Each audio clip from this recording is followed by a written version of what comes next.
सिखो माड़ा time कड्डना hard working वाला रूट नहीं ओ छड्डना जानदा है जग कोई घड़ी होई गल ना अखां बंद करके मुसीबतां दे हल ना कम करो सोचा छड्डो आस रखो प्रोवाइडर ते रोटी ओ भी खांदा जेड़ा पिया ए डिवाइडर ते हौली हौली हासिल मुकाम हुंदा आ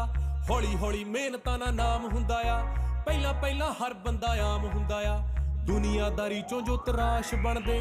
अपने ते रख विश्वास बनदे होए आम जेहे मुंडे भी ने खास बनदे आम जेहे मुंडे भी ने खास बनदे असी आम जेहे मुंडे ही जो खास बन गए असी आम जेहे मुंडे ही जो बस ऐदा ही वाहेगुरु सुख रखे मारा काम बोले मुनाम चुप रखे वही यार सारे बैठे जी वैगन में जो साथ मेरे घूमे थे स्कूटर ते बस ऐदा ही वाहेगुरु सुख रखे बस ऐदा ही वाहेगुरु